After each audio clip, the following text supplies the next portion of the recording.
What if the story of creation wasn't just some random cosmic accident? What if it was all about building a home? Today, we're diving into a narrative that sees our world as this meticulously prepared place, designed from the very start with a huge specific purpose in mind.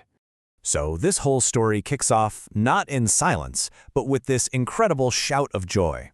The feeling you get is that before a single star was even put in place, the very idea of Earth sparked this massive wave of excitement. It frames creation not as some sterile, mechanical process, but as the joyful beginning of something amazing. So where does this all really start? Well, in this telling, it's not in some dark, empty space. It starts in heaven, with a blueprint.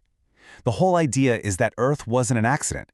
It was more like a grand architectural project, and it had a very clear goal from day one. And what was that goal? The source material calls it the plan of salvation. The core idea here is that for God's children to grow and progress, they needed a physical place. A temporary home where they could get a body, experience life's challenges, and learn to follow a divine path. This plan is literally the reason for every single creative step that comes next. Okay, now this is where the wording gets really interesting.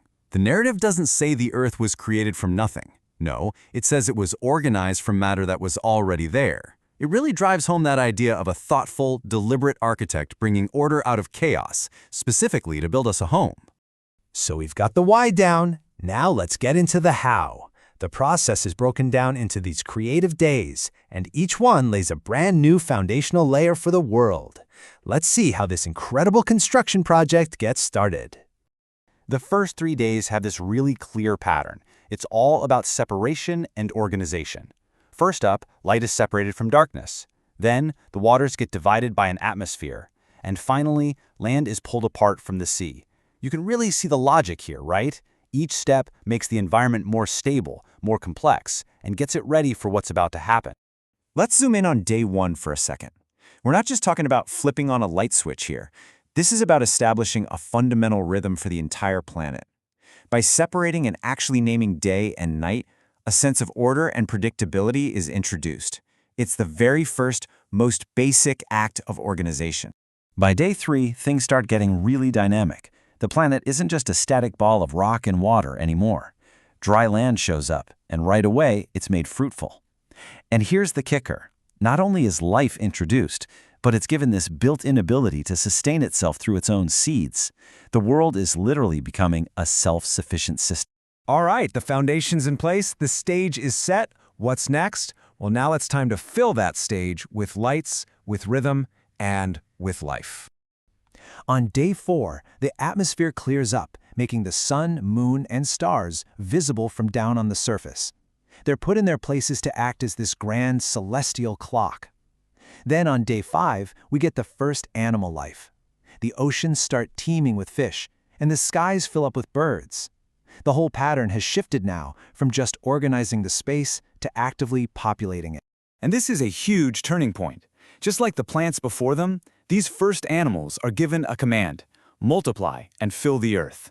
The momentum of this story is so clear. It's building and building towards a world that's not just orderly, but vibrant, abundant, and absolutely bursting with life. All right, we've walked through the creation of the environment and the very first creatures. Now we're at what the source material describes as the absolute peak of this whole creative process, the 6th day. But before the final crowning act, the land itself gets populated.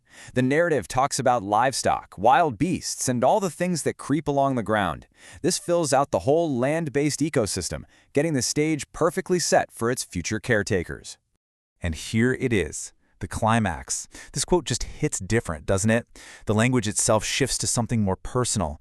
Organize man in their own image. It sets this moment completely apart from everything that came before it, really underscoring its unique importance to the story. So, what was humanity's job in this brand new world? Well, they were created in the divine image, told to care for each other, and instructed to continue filling the earth. But maybe most importantly, they were appointed as stewards, as caretakers, responsible for the well-being of the whole planet and everything on it. So the heavy lifting is done. The creation is finished. Let's take a look at how this grand narrative wraps up and what it all means. The 7th day brings this incredible sense of peace and finality. The work is done. And the act of resting, well, it's not about being tired. It's more like an artist stepping back to admire a finished masterpiece. It means everything needed for the plan to move forward is perfectly in place. This is the final verdict, the official assessment. It's a declaration of complete satisfaction, of perfection. Every single part of the creation, from separating light from dark all the way to humanity, has fulfilled its purpose. The project was a massive success. And just like that, we come full circle. This final statement ties everything right back to that original plan we talked about at the beginning. The Earth isn't just some planet. It's a home. It's prepared, it's beautiful, and it's ready to receive its intended inhabitants. The stage is perfectly set. And that leaves us with one last big question. The home is ready, the stage is set. But this isn't the end, is it? It's really just the beginning. With the world so perfectly prepared for them, the real journey for its new inhabitants was just about to start.